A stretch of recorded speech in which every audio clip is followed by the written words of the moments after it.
primeiro lugar, agradecer o convite do Gustavo,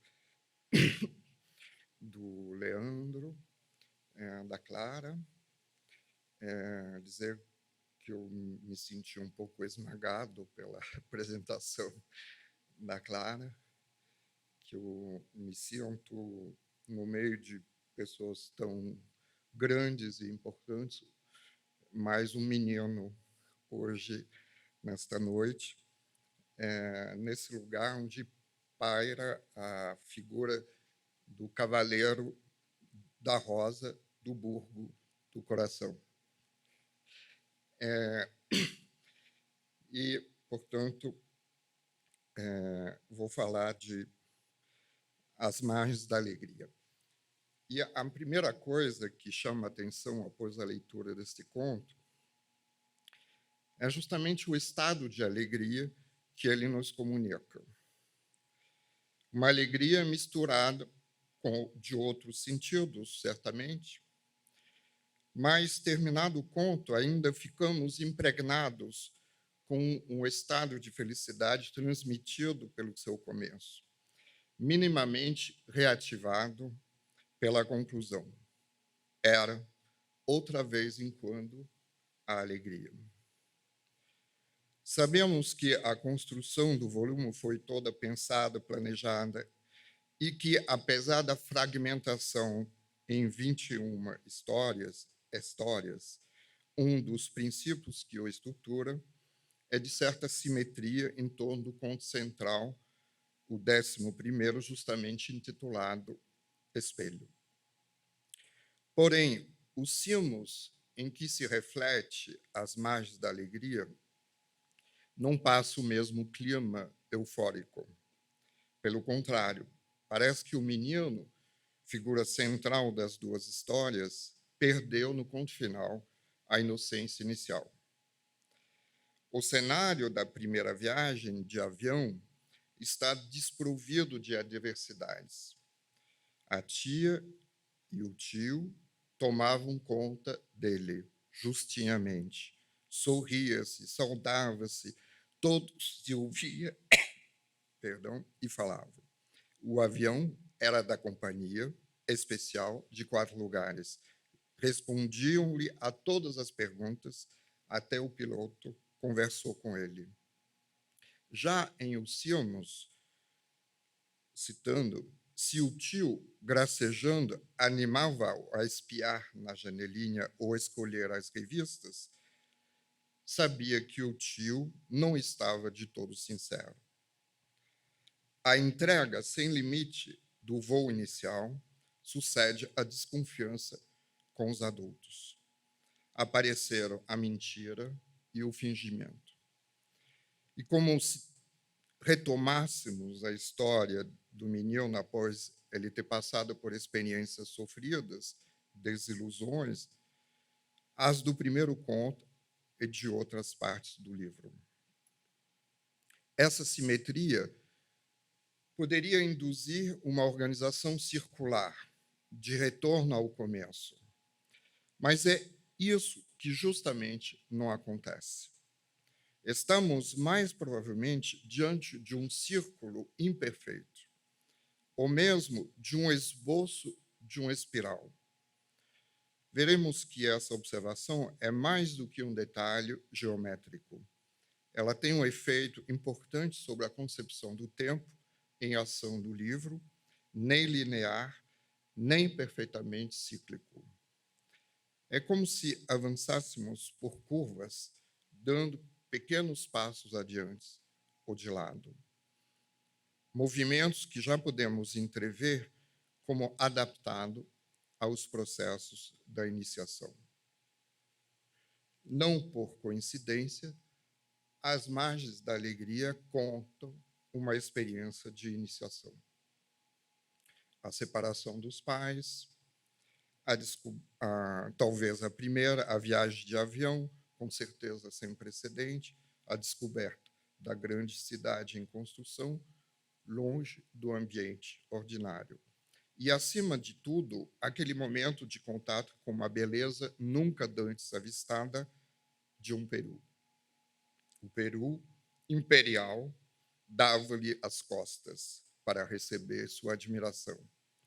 Estalara a cauda e se entufou, fazendo roda, o rapar das asas no chão. Brusco rijo se proclamara. Notemos que a primeira parte, o conto, como você sabe, é dividido em 5 partes, é toda contada no imperfeito. Ia um menino com os tios passar dias no lugar onde se construía uma grande cidade. Tempo do meio, ou melhor dizendo, aspecto do meio, para parafrasear a fórmula consagrada da Clara Rolando. Ou seja, para ser mais explícito, tempo da suspensão, em que todas as ações são encaradas em plena fase de desenrolar, sem começo nem fim. Só tem meio. Paradoxal maneira de iniciar uma narrativa, um livro, equivalente a reticências ou travessão. Algo lembrando a estética do fragmento defendido pelo grupo romântico alemão do Atheneum em Jena. Ainda por cima, o conto vem introduzido por uma frase deítica. Esta é a história. Como se o narrador apresentasse o que vai seguir como um presente, deitado nas mãos estendidas em direção ao leitor. E logo tirasse ele mesmo o próprio corpo fora. Fórmula de solenidade e ruptura com o nosso modo cotidiano trivial. Esses elementos sinalizam não apenas um regime narrativo de conto maravilhoso, mas uma inscrição em temporalidade distinta da cronologia realista do nosso espaço-tempo ordinário. As condições da viagem são tão perfeitas que elas adquiram um caráter onírico. Era uma viagem inventada no feliz. Para ele, produzia-se em caso de sonho. Nada vem perturbar essa sensação mágica, nem os adultos extremamente solícitos, nem algum desconforto de turbulências. Sensação que o menino experimenta, assim como contamina o leitor. Ingressamos em um universo infantil repleto de diminutivos. Benedito Nunes observa em seu ensaio O Amor, na obra de Guimarães Rosa, que avulta na tipologia literária de Guimarães Rosa uma curiosa estirpe de personagens preludiada por Miguelin e Giotto, de Campo Geral, e à qual pertence infantes de extrema perspicácia e aguda sensibilidade, muitas vezes dotados de poderes extraordinários, quando não possui origem oculta ou vaga identidade. De Miguelin ao menino de Adorim e agora ao menino, Guimarães Rosa lança pontes virtuais entre seus livros, entre seus contos, tece redes hipotéticas, joga com ecos e variações. Infante, aqui, nosso menino, porque de fato não fala. No conto, apenas ouvimos a voz dos adultos. Dele, captamos os pensamentos interiores, ou adivinhamos perguntas implícitas a partir de eventuais respostas. Ele quer rever o Peru, que sumiu do terreiro, e o adulto responde: onde? São umas pernas, restos no chão, e o adulto fala: ué, se matou. Amanhã não é o dia de anos do doutor? Infância, mas já adquiriu a linguagem, o raciocínio. Porém, só ouvimos a voz de dentro. Para nós, se mantém mudo. Também, para que falar? Os desejos, a fome, tudo no começo parece antecipado antes dele precisar abrir a boca. ainda nem notara que, de fato, teria vontade de comer quando a tia já lhe oferecia sanduíches. O menino, tudo de uma vez e nada ante a mente. Mudo e em estado de inocência. A maiúscula, rapidamente acrescentada à palavra menino, traz um quê de religioso e sagrado. João Guimarães Rosa parece abrir o volume com uma nova versão do Éden, uma espécie de Gênese, antecedendo os tempos históricos em que, daqui a pouco, seremos precipitados a partir da terceira parte da narrativa. Tudo perdia a eternidade e a certeza. Mas, por enquanto, o mundo é todo encantado, como declara o escritor, a respeito da arte de fazer ninhos dos pássaros, na crônica de Ave Palavra, uns ínhos engenheiros. Aliás, as margens da alegria também são uma história de aves. O que nos lembra outras histórias de galináceos comidos em família no espaço doméstico, encontrados na literatura brasileira. Podemos citar textos da Clarice Lispector, como o conto Uma Galinha, de Laços de Família, e a crônica Uma História de Tanto Amor. O conto foi escrito no começo dos anos 50, publicado uma primeira vez na coletânea Alguns Contos, uma publicação lançada discretamente em 1952, retomado na revista Senhor em 59 e, finalmente, no volume lançado em 1960. Se João Guimarães Rosa pode ter tido acesso à história de Clarice, o mesmo não se deu com a crônica publicada no Estado de São Paulo em 10 de agosto de 1968, o que não descarta a possibilidade de uma comparação sugestiva que, no momento, deixaremos de lado. Pois o mais fecundo de imediato será pensar a abertura de primeiras histórias junto com outro texto também comemorando aniversário, fazendo, em 2022, 80 anos, o Peru de Natal, de Mário de Andrade. São conhecidos os comentários críticos de João Guimarães Rosa ao modernismo, de modo geral, e a Mário de Andrade em particular. Observemos, en passant, que é impossível não associar a repetição enfática superlativa belo, belo, no conto de Guimarães Rosa, na segunda secção da história, as duas versões do poema Belo, Belo, de Manuel Bandeira, uma incluída na Lira de 50 anos de 1940, outra na coletânea intitulada Belo, Belo, de 1948. Mas deixemos de lado essas interpolações, apesar de não ser tanto anedóticas, sinal de uma relação complexa com os modernistas, para concentrarmos-nos na comparação com o conto de Mário de Andrade, já que As Margens da Alegria parece ter sido escrito, em parte, na contramão do texto de 1942. Não por motivos de divergências de concepção de língua ou de estilo, mas pelas diferenças propositais ou não, calculadas ou não, entre lógicas divergentes da evolução das narrativas. Em ambas, o Peru é elemento central, em ambas servirá de refeição. Básicos pontos em comum que torna viável a comparação, que me arrisco aqui a simplificar.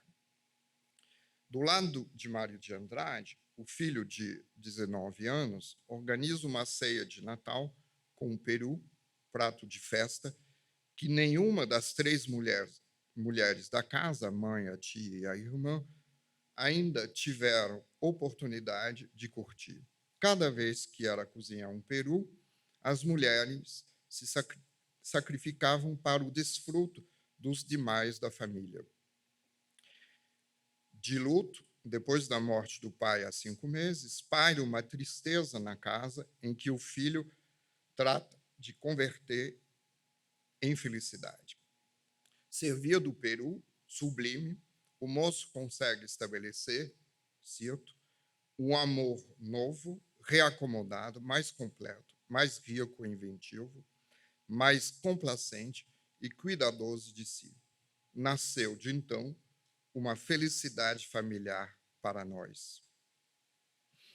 O narrador de Mário de Andrade não é um menino, de certo.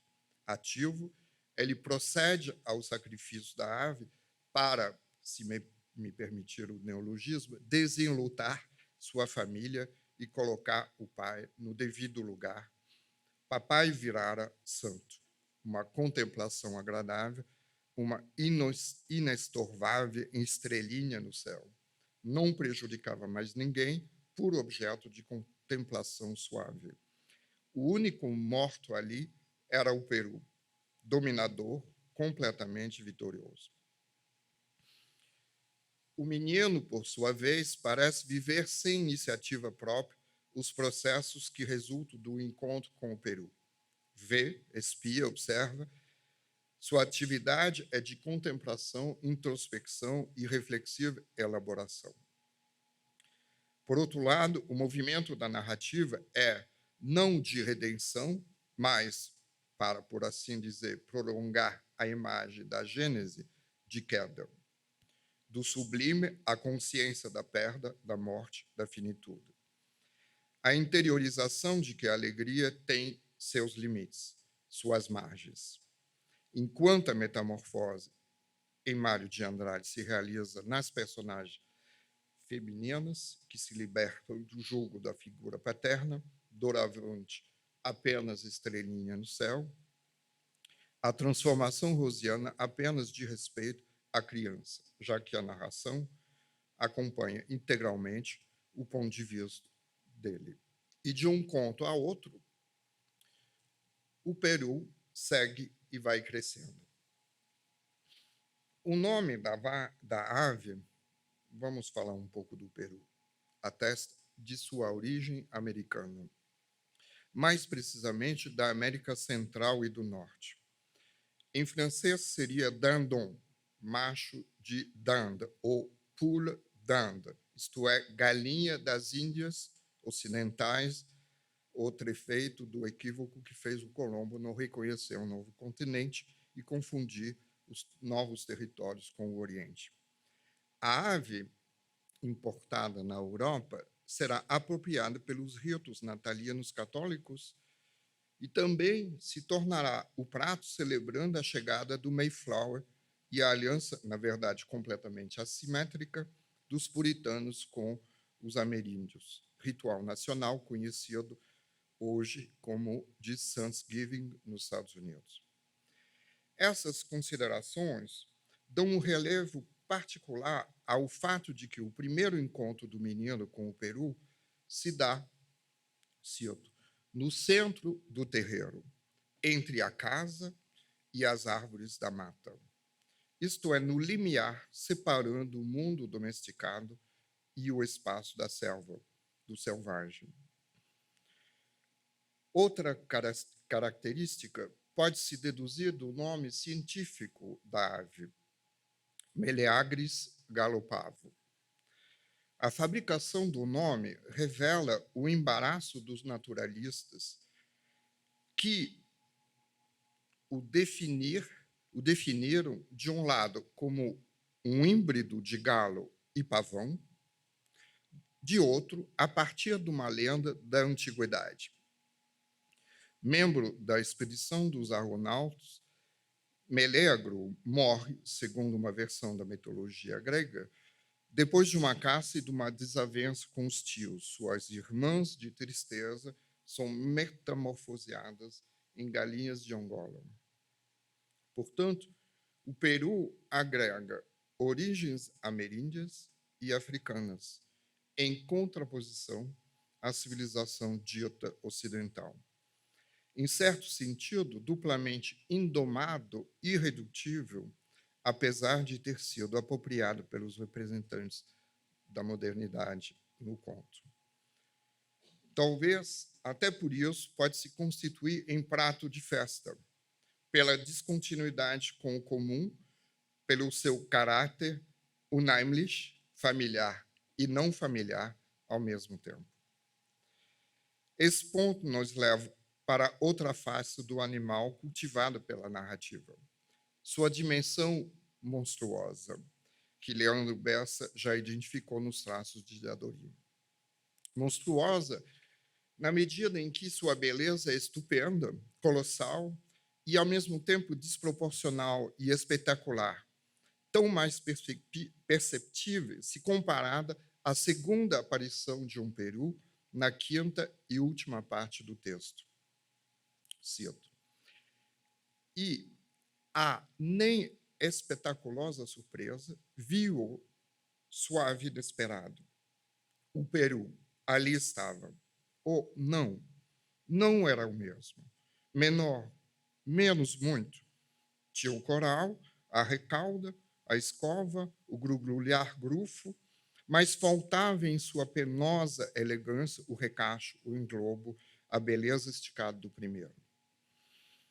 Lembremos que Guimarães Rosa, na sua lista dos 10 animais a serem levados para a ilha deserta, indicou no seu texto sobre o zoológico de Hamburgo o gato, o cão, o boi, o papagaio, o peru, o sabiá, o burrinho, o vagalume, o esquilo e a borboleta.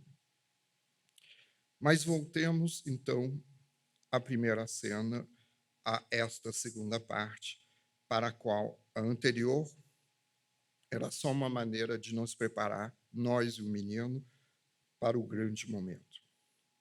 Enquanto mal vacilava a manhã, a grande cidade apenas começava a fazer-se num semi-ermo no chapadão. A mágica monotonia, os diluídos ares, o campo de pouso ficava a curta distância de casa, de madeira, sobre estacões, quase penetrando na mata. A segunda parte se abre assim, com sinais de indecisão, vacilar, semi-ermo, diluídos, ou esse quase oxímoro, mágica monotonia. Vai se instalando no menino um estado especial, arfante, ofegante, uma sede de ver, excitada pelas tantas novidades ao seu redor. O menino via, vislumbrava, respirava muito. Ele queria poder ver ainda mais vívido as novas tantas coisas, o que para seus olhos se pronunciava. A conversa passa pelos olhos, sem palavras. Ele somente em estado de captação, de recepção e assimilação. Logo vêm novas indicações sobre a morada nova e provisória em que estão instalados. 2 traços se destacam: a simplicidade funcional da casa e o material em que foi feita, a madeira, como se fosse a primeira conversão da floresta que ainda domina a paisagem. A morada era pequena, passava-se logo a cozinha e ao que não era bem quintal, antes breve clareira das árvores que não podem entrar dentro da casa. Altas, cipós e orquideiazinhas amarelas delas se suspendiam. Notemos também a dificuldade de nomear o espaço de transição, nem quintal, nem propriamente clareira. Passará a ser designado como terreiro, uma palavra que mobiliza no Brasil um forte imaginário. E é precisamente o efeito suscitado pela visão da grande natureza, profusa e desmedida, que deslancha a imaginação do menino. Dali podiam sair índios, a onça, leão, lobos, caçadores, só sons.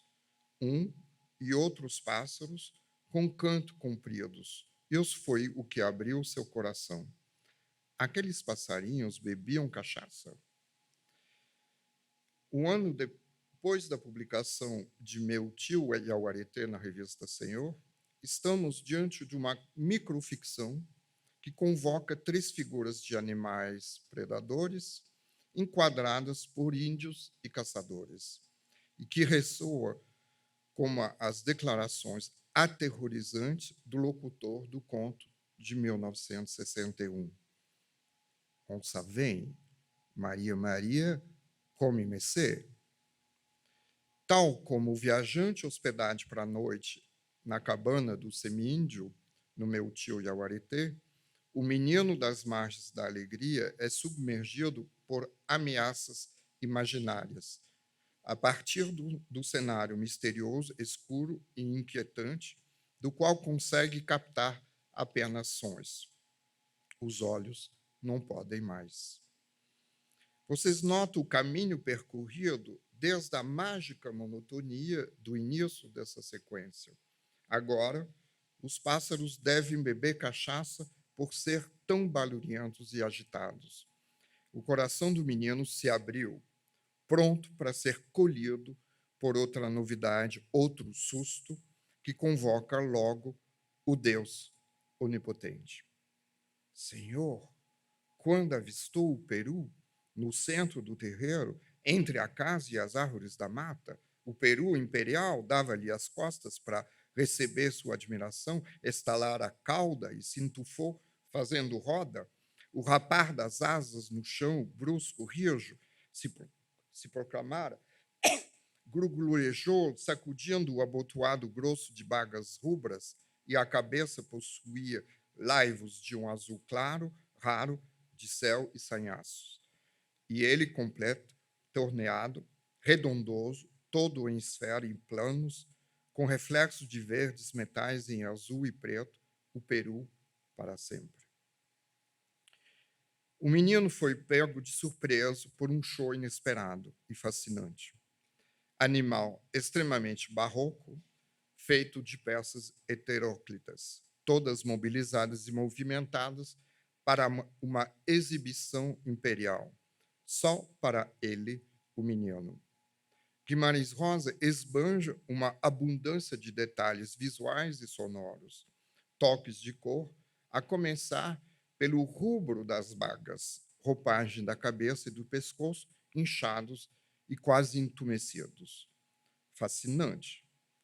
Em todas as suas dimensões, hipnóticas, de violenta subjugação, de quase excessiva pornografia, de íntima provocação, beirando o ridículo. Belo, belo. Tinha qualquer coisa de calor, poder e flor, um transbordamento.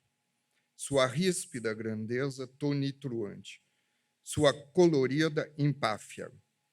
Satisfazia os olhos, era de estanger trombeta. Colérico, encaixeado, andando, gruziou outro gluglo. O menino riu com todo o coração, mas só desviou. Já o chamavam para o passeio. Já não basta o vocabulário existente, fosse ele onomatopeico, como esse grugulejar, o escritor precisa forjar neologismos para descrever a cena. Redondoso, gruziar, gluglo, bisver. Antes, o abotoado poderia lembrar os botões do conto da Clarice Lispector, Os Olhos da Galinha. O rir do menino parece um misto de expressão transbordante de alegria e reação de defesa. É como se, rindo, ele retomasse assim um certo controle da situação, como se fosse seu modo de participar de algo completamente inédito e quase transgressivo, proibido, experiência que, aliás, não irá compartilhar com os adultos e guardará para si, como um segredo. Mais tarde, pensa que teria vergonha de falar do Peru. O riso sela uma espécie de pacto sem compromisso nem futuro que vai ocupar a mente do menino e o levar a querer repetir a cena interrompida pela chamada para o passeio. O passeio proporciona outras descobertas que, no entanto, não se comparam com o recém-vivido, pois as alegrias são muitas e diversas. Elas mudam em intensidade e motivação. Em rápido levantamento, recenseamos 78 ocorrências da palavra alegria em Grande Sertão Veredas, o que indica tanto a importância do vocábulo para João Guimarães Rosa, quanto a pluralidade de situações em que se manifesta. A alegria de amor, a alegria propiciada pela vista de Diadorim, se opõe à alegria fingida no coração ou àquela do ávido seu Abão. Citando o Grande Sertão, ele cumpria sua sina de reduzir tudo a conteúdo. Pudesse, economizava até com o sol, com a chuva. A alegria dele era uma recontada repetição, um condescendido. 20, 30 carros de milho, os 1000 alqueires de arroz. Há alegria quantitativa e alegria qualitativa. Em gradações para cada uma, meia alegrias, a meia bondade misturada com maldade a meio, citação do Grande Sertão, ou um sol de tanta alegria nos olhos do Diadorim. Há também uma alegria coletiva e contagiosa, entusiasmo político, citando, progresso forte, fartura para todos, a alegria nacional, o próprio dos jagunços cavalgando ou conversando. A alegria do jagunço é o movimento galopado, a alegria, ou ao anoitecer, ao que se jogava truque e douradinha e douradão por cima de couros de reis. Aí a troça emberada de fogueiras, o vulvo de falinhas e falas, no encorpar da noite, artes que havia uma alegria. Alegria é o justo, com os casos que todos iam contando de combates e tiroteios, perigos tão vencidos, escapulas milagrosas, altas coragens. Esta alegria pode ser intensa, mas não profunda. De pensar que ele era agora um ramiro, Riobaldo desfruta um orgulho de alegria de glória, mas ela durou curta. Esse levantamento, a partir do romance de 1956, ajuda a circunscrever os contornos da alegria nas acepções rosianas. Pode se opor à tristeza, mas também à seriedade. Não se comanda, nasce espontânea, exigindo um sentimento de liberdade, o que não exclui a possibilidade de ser esperado. Lembro, Riobaldo falando, que naquela manhã também o calor era menos e o ar era bondoso. Aí eu, em paz, com vontade de alegria, como se estimasse recebendo o aviso. Ela também tem a ver com uma ideia de renascença, o rejuvenescimento, de estado de infância. Riobaldo de novo. A gente estava desagalhados na alegria, feito meninos. E também, eu era uma terrível inocência, e tudo miúvo eu dava de comer a minha alegria. A alegria é a condição da conduta certa, do trabalho bem feito. Citando, somente com alegria é que a gente realiza bem, mesmo até as tristes ações. Sentença que indica também que a alegria nunca é um sentimento puro. Pode antecipar acontecimentos para vir. A alegria me espertou, um pressentimento. E, ao mesmo tempo, é indissociável da saudade. A amizade dele, de Adorim, ele me dava. A amizade dada é amor. Eu vinha pensando, feito toda alegria em brados pede, pensando por prolongar.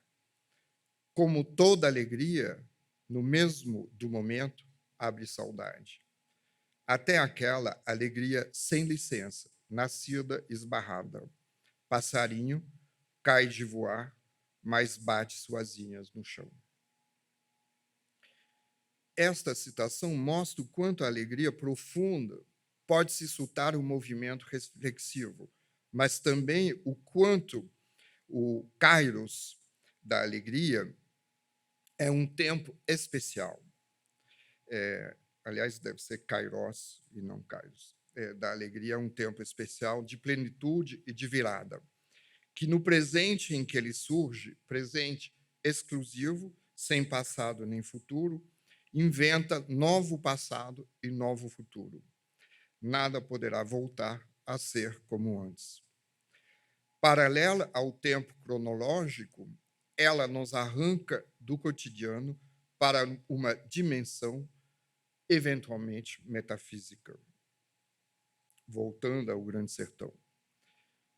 O que Deus quer é ver a gente aprendendo a ser capaz de ficar alegre a mais, no meio da alegria.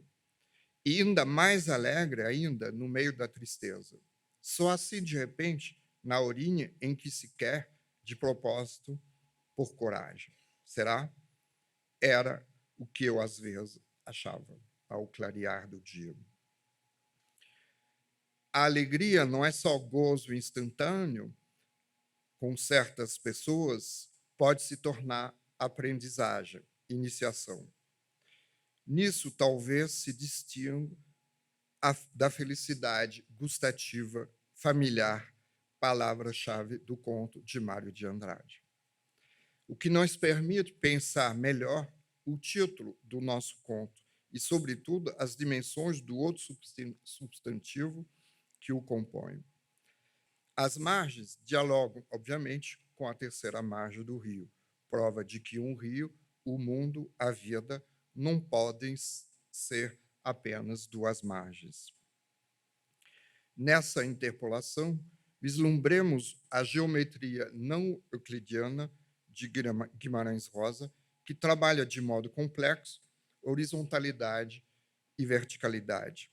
Margens são fronteiras e patamares. Maria Lúcia Guimarães de Faria fala em pedagogia ascensional das primeiras histórias, fórmula bem cunhada. Para Benedito Nunes, o menino é dotado de uma sabedoria infusa que vai se manifestando passo a passo por degraus de iniciação, estágios de uma aprendizagem. O menino viaja, a começar de cima para baixo, da quietude dos ares, durante a viagem de avião, onde nada altera a proximidade da alma, satisfeito consigo mesmo, as primeiras desilusões da vida terrena no lugar onde se ergará a grande cidade. No alto, as coisas vinham docemente, de repente, seguindo a harmonia prévia, benfazeja, em movimento concordante. Lá embaixo, espaço para a cidade em construção, a discórdia, a desarmonia irrompem. No entanto, as coisas não são tão binárias. É no espaço terrestre que surge o peru, ave que mal voa. Elementos como as altas, braves e assombrosas árvores estabelecem uma ligação, uma intersecção com o chapadão e a majestade imponente e vertical. Assim, o sítio do Ipé, visitado na terceira parte. Ao avião se substitui o jipe, anunciador de outras aventuras. Esse passeio abre espaço para a vertente naturalista de Guimarães Rosa, etnógrafo do sertão e do cerrado. Sem o choque do encontro com o Peru, a visão da paisagem, flora e fauna suscita outros encantos no menino. O prazer da descrição e enumeração sugere uma criança maravilhada, filtrando as observações pelo seu prisma infantil. O velame branco de pelúcia, a aparição angélica dos papagaios, a tropa de seriemas além fugindo em fila índia a índio.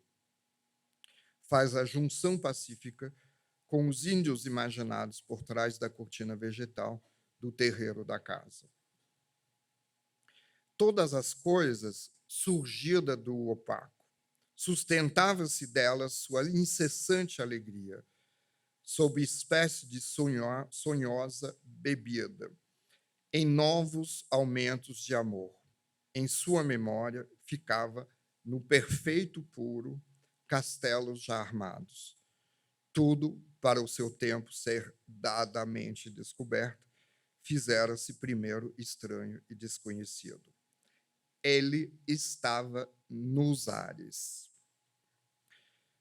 A intensidade da primeira grande alegria consegue se manter em menor intensidade com esse novo panorama tão diverso que o devolve novamente aos ares.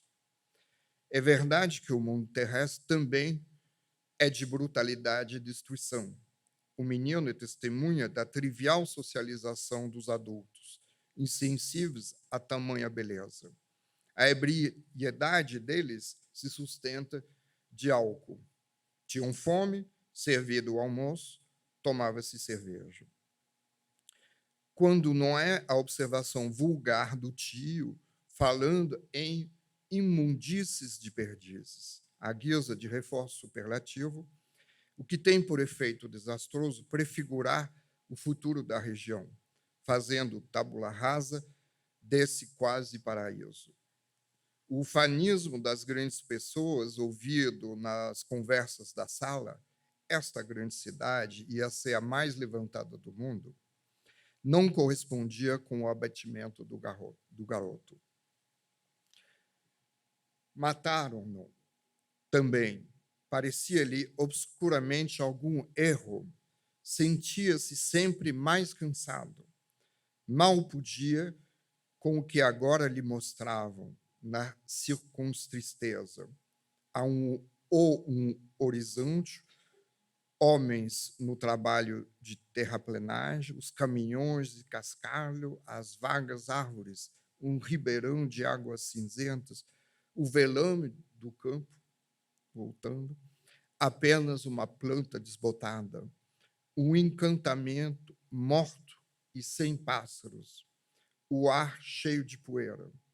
Sua fadiga de impedida emoção formava um medo secreto.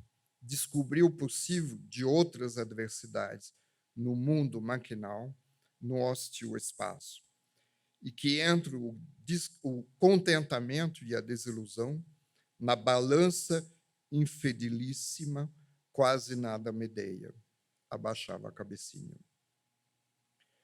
O menino que viajou de jipe e avião só agora se dá conta das consequências devastadoras do progresso. Vendo a preparação do grande chão do aeroporto, assistindo ao trabalho terrivelmente feroz das máquinas.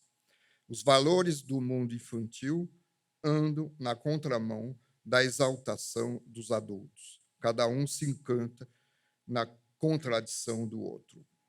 O que não nos deve levar a uma leitura simples do conto, achando que o menino é uma espécie de porta-voz do Guimarães Rosa.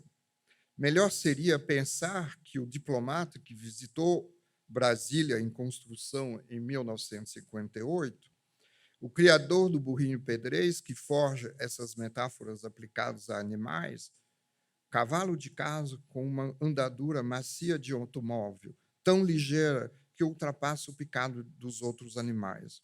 Ou, continuou no burrinho pedrez, e despencou-se mais um cacho de reses, chapinho com estrupido, os motocós golpeando como puxavantes. Portanto, Guimarães Rosa, capaz de se deslumbrar com a tecnicidade.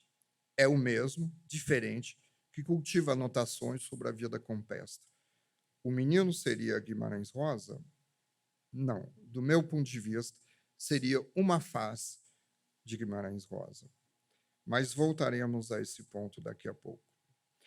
Vamos agora para outro momento que, se voltemos à comparação com o conto de Mário de Andrade, poderia ser a segunda torção dada pelo escritor mineiro. O segundo Peru. Esse momento de redobramento é, às vezes, típico dos procedimentos da escrita mítica. Aqui, a perda vencida, parcialmente consolada pela visão da ave irmã. Mas o Peru se adiantava até a beira da mata. Ali adivinhara o quê? Mal dava para se ver no escurecendo. Era a cabeça degolada do outro, atirada ao monturo. O menino se doía e se entusiasmava. Mas não. Não por simpatia companheira e sentida, o Peru até ali viera, certo? Atraído. Movia-o um ódio. Pegava de bicar, feroz, aquela outra cabeça. Por um instante, o menino acredita que a ave seja movida pela compaixão ao se aproximar da cabeça degolada. Admira a barbaridade da palavra escolhida pelo Guimarães Rosa. O que explica a mistura de dor e entusiasmo, rapidamente desiludido. Não há nada de simpatia companheira nesse bicar, mais um canibalismo hediondo. Mais do que a infame obscenidade humana, exaltada com sua noção de progresso e destruidora de beleza, a redução do semelhante a uma carne revela ou a incapacidade de simbolização do animal, para o qual a cabeça do parecido morto não significa nada senão comida, ou, como assim o interpreta o menino, uma bestialidade animada pela vingança, por pulsões sádicas. O segundo Peru traz a criança, cito Benedito Nunes, a presença do mal e da crueldade. A morte aqui não é outra coisa que uma química que se mede em miligramas. Miligrama, palavra fria, anotava o escritor em trecho de seu Diário de Paris, reproduzido em Ave Palavra. Mas as montanhas russas das emoções não podiam se concluir nessa cena. Anoitece, uma segunda vez na história, trevava, no sentido figurado como literal. Voava, porém, uma luzinha verde, vindo mesmo da mata, o primeiro vagalume. Sim, o vagalume, sim, era lindo, tão pequenino, no ar, um instante só, alto, distante, indo-se. Era, outra vez em quando, a alegria. A alegria eterna cedeu lugar à alegria por intermitências. Outra vez em quando. Mas trata-se de alegria verdadeira, profunda, pois da escuridão nasceu uma luz, da natureza pouco decepcionante surgiu outra beleza, esta voando, descolado do chão terreal, mundano, transporte aéreo dos sonhos e da imaginação. Aqui termina nossa pequena odisseia, termina em suspensão. O vagalume vai reaparecer furtivamente em partida do audaz navegante e no apelido da personagem Vagalume, ou ligeiro, narrador do conto Tarantão, meu patrão. Bem que Clara Rolando chamou nossa atenção para a construção do livro em João Guimarães Rosa, do livro dos livros da obra. Graças às outras conferências destas magníficas iniciativa comemorando os 60 anos de Primeiras Histórias, vocês descobrirão ou revisitarão relações complexas e subterrâneas, às vezes clandestinas, entre contos, enriquecendo a trama de diálogos entre eles. Não pretendo ter esgotado a leitura do primeiro deles, longe disso, mas ter lembrado e indicado algumas pistas. Preciso, antes de concluir, sugerir uma significação mais geral a esta história, contra a história.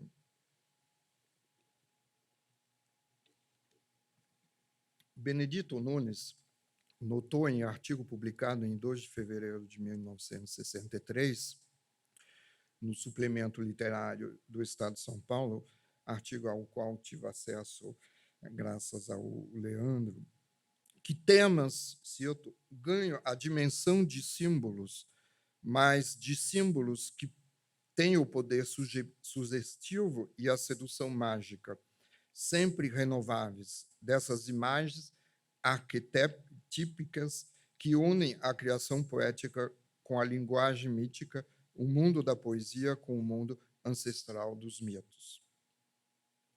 Só posso concordar com essa observação, de uma certa densificação da narrativa rosiana, mais curta, mais enxuta do que as publicações anteriores, como pílulas de aprendizagem e sabedoria, um modo rosiano de reatar com a fábula, a alegoria ou mesmo a parábola. Mas eu não queria deixar de pensar não apenas na leitura horizontal do conto, como eu agora tentei fazer, mas também em sua possível leitura vertical. Quero dizer, os efeitos do conto no leitor. Comecei essa fala assim, mencionando a alegria comunicativa que nos propicia. Dando um passo a mais nessa direção, me parece que o aprendiz aqui não é tanto o menino, mas nós. O menino seria, nessa perspectiva, o recurso, um instrumento da relação iniciática planejada e elaborada entre o autor e o seu leitor. Ou, reformulando a hipótese, o menino, face de Guimarães Rosa, há, sobretudo, também de ser nós mesmos, despertando em nós a parte menina, não numa intenção simplória de convite à regressão, mas seguindo a lição de nenhuma, se eu conseguir recordar, ganharei calma. Se conseguis religar-me, adivinhar o verdadeiro e real já havido. Infância é coisa? Coisa. Seja numa perspectiva platônica de reminiscência, seja num intuito de reconciliar profano e sagrado, o novo e a tradição, fazendo com que o futuro exaltante da grande cidade não sacrifique as lições franciscanas da natureza, amar os animais é aprendizado de humanidade, diz o pórtico do texto já mencionado sobre o zoológico de Hamburgo. Jacques Rancière, num ensaio dedicado a essa coletânea, explicita de modo esclarecedor essa orientação. Não se trata de opor o gosto infantil para o maravilhoso e o prosaísmo da vida ordinária. Trata-se de discernir a distância pela qual se tem histórias, pela qual a história se escreve como diferente da vida no mesmo momento que lhe pertence e só é feito de seus materiais. E assim podemos entender essa frase do conto. Seu pensamentozinho estava ainda na fase hieroglífica. Um estado da linguagem em que o signo ainda está associado e próximo das representações pictóricas das coisas. Guimarães Rosa, contando com a complexidade de Luiz Jardim, fez questão de oferecer ao leitor duas versões de suas histórias, uma versão narrada e a versão hieroglífica. Clara Roland cita a nota da editora sobre as ilustrações. Jardim fez desenhos miniaturas com paciência chinesa. O comentário não poderia ter sido mais feliz, de tanto que as sabedorias orientais impregnaram a reflexão de Guimarães Rosa, não só no pensamento, como na maneira de conceber o texto e a escrita. Mais do que explícitos, impositivos, afirmando verdades, estes devem, por caminhos imagéticos, diegéticos, dramáticos, humorísticos até, tecer uma conivência e nos colocar em estado de disponibilidade, de respiração, na direção da elaboração e inspiração. O mundo já não é objetivado, o real que se trataria de redobrar ou mimetizar, mas um conjunto de relações, não lugares fixos e determinados, mas a passagem sem predeterminação, a travessia que aumenta a alma. E gostaria de concluir com Rancière, não porque a triste realidade da vida desmente as ilusões da ficção, mas porque este fim mesmo é um meio de homenagear a capacidade da ficção pela qual a vida se infinitiza, se transporta para além dela própria. Todo o fim de história é, então, duas coisas ao mesmo tempo. Um pulo do infinito no finito e uma passagem do finito para o infinito. Obrigado.